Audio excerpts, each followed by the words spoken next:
In this video, we're going to talk about how to write the inverses of logarithmic functions. So remember how to find the inverse of a function. We always start off by switching x and y and then solving the new equation for y. In the process of solving for y, we're going to need to remember that logarithms and exponents are inverses of each other. Then the final step is going to be to replace y with inverse function notation. So remember converting between exponents and logarithms. The exponential equation a equals b to the x is equivalent to the log base b of a equals x. The key here is to notice that the base of the exponential function and the base of the logarithmic function are the same. So let's start off with an example. Let's find the inverse of f of x equals the log base 5 of x. So we start off by replacing f of x with y. So we have y equals the log base 5 of x. And then we're going to switch x and y. So we have x equals the log base 5 of y. So now we need to rewrite this in exponential form, and I like to use the arrows, so I'm just going to turn this equation around and write this as the log base 5 of y is equal to x. This is going to allow me to draw in those arrows when I rewrite in exponential form, so this becomes now 5 to the x is equal to y. Since y is isolated now, I can go ahead and rewrite using inverse function notation, so the inverse is 5 to the x. So now let's find the inverse of f of x equals the log base 3 of x plus 2 plus 1. So I replace f of x with y, so I have y equals the log base 3 of x plus 2 plus 1. I'm going to switch x and y, so I have x equals the log base 3 of y plus 2 plus 1. So what's different about this problem is that the logarithm is not already isolated. Okay, remember the logarithm needs to be isolated before I can rewrite in exponential form. So I need to actually go ahead and start off by subtracting 1 from both sides.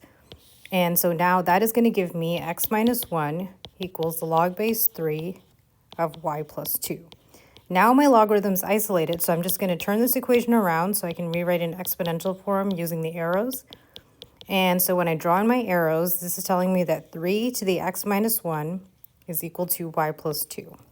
Okay, so it's going to look like this. Remember that all of that x minus 1 needs to go into the exponent, so I have 3 to the x minus 1 equals y plus 2. Notice here that y is not isolated because it has that plus 2 with it.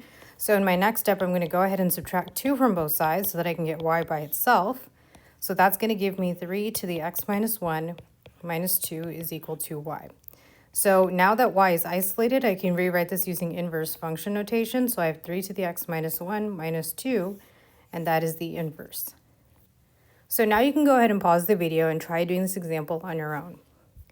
So here we have f of x equals the log base 2 of x minus 3. The first two steps are just replacing f of x with y and switching x and y. Now we need to work on rewriting this in exponential form since the logarithm is now isolated. Remember, you can turn this equation around and then draw in those arrows. So this now becomes 2 to the x equals y minus 3. Well, y is not isolated because it has that minus 3, so I'm going to go ahead and add 3 to both sides. So that gives me 2 to the x plus 3 is equal to y. Since y is isolated, I can now rewrite this as an inverse function. So now let's try this example. Here we have f of x equals the natural log of 2x. So I'm going to rewrite this as y equals the natural log of 2x. And then I'm going to switch x and y. So x equals the natural log of 2y. Well, I need to rewrite this in exponential form, but when I do that, I'm going to keep in mind what the natural log represents. Remember, the natural log is basically the log base e, right? So this is like the log base e of 2y is equal to x. So when I rewrite in exponential form, this is just going to become e to the x equals 2y. Notice here that y is not isolated because it has that 2 in front of it. So I'm going to go ahead and divide both sides by 2, and that's going to give me e to the x over 2 is equal to y. If you prefer, you can actually write this as 1/2 e to the x is equal to y, okay? So now that y is isolated, I'm going to rewrite this using inverse notation. So the inverse is going to be 1/2 e to the x.